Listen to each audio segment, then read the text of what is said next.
Thank you, Madam Chair, and thanks to all of our witnesses for being here today. And a special thank you and welcome as well to Christina Zeiderveen. And it is great to have you here and representing our home state of Iowa and our dairy farmers. I'd like to ask all of you, but Christina, specifically, I'll start with you. The pandemic was really difficult on so many of us, and I remember many of those days sitting in Red Oak, Iowa on Zoom calls or Skype calls with commodity groups and just hearing the stories evolving and growing out of the pandemic and the challenges that all of our farmers and ranchers, dairy producers were going through. And if you could maybe explain to us a little bit about some of the issues, experiences you had. You talked a little bit about the federal milk marketing orders from the Iowa dairy perspective. Can you talk about some of the other issues that came out of the pandemic and what should be the greatest takeaway that we have? One of the biggest issues that was sort of exasperated by the pandemic was the ability to hedge. Like I said, we ship to a cheese plant, so we know that 100% of our check is going to be based on that cheese price. When you ship to a different processor that has some fluid milk or softs, different classes of production, their milk check will be based on a blended number. So they can't effectively guess from month to month what that percentage is going to be and where that number is going to come from. And they are effectively out of the option of hedging and protecting themselves from losses that come in with market volatility. And then obviously, if anyone could have predicted the pandemic, we could have predicted our milk price, but that's not going to happen. So we need the ability to better predict our milk price so that we can protect ourselves with the programs that are offered.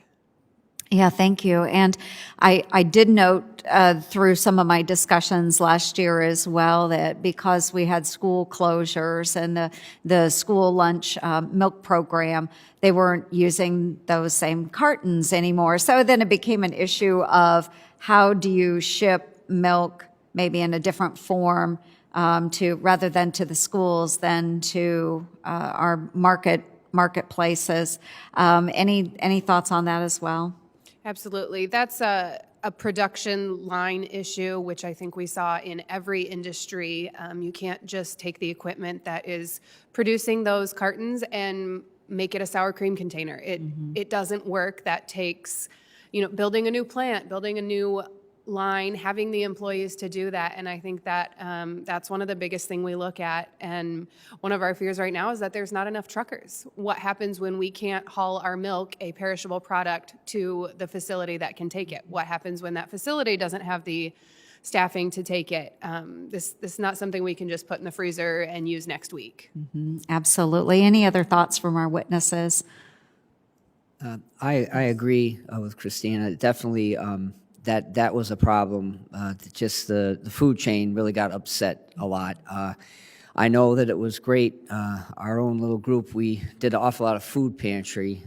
One of the good things the former governor of New York did was have the Nourish New York program and Nourish New York program, and we were paid a fair price, the price of us processing the milk into gallons and sent it to food pantries, and it was no waste happened there. Every bit of it went to people that needed it. And I truly feel that the supply chain needs to be more robust, and we all know, at least in our neck of the woods, there are help wanted signs everywhere, and I don't know what's keeping people from working. But our Cabot plants in Vermont during the beginning of the pandemic, we had sales staff, working double shifts running the plant, and we had demand for more cheese, and God knows we had plenty of milk to make the cheese, but we had to shut down production on the weekend because there was nobody willing to work. It's foreign to me, as I said. I tend to work some pretty long hours, and much to the chagrin of my family, but I'm still in business, and but it is a problem, and we have to address it. And I think one thing hasn't been said yet, but I do believe whole milk in schools would definitely be a big boon. All milk tastes better, no matter who processes it. Their whole fat milk always tastes better than a low fat milk. And the consolidation industry, a lot of small dairies that really used to care about quality, it's a whole other story, but they have not, they've been replaced, they sold out to a large dairy, plants were closed, and like I said, some schools in our state are paying over twice what they pay in New York City for milk, and they're right by the producers. Wow. Wow. So that's something that needs to be addressed, and kids should be drinking milk.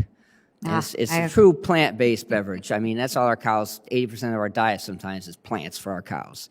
And they're the natural factor that makes the awesome stuff. Outstanding. And your neck of the woods, our neck of the woods, we don't do any irrigation. It's all what Mother Nature provides. Yeah, right.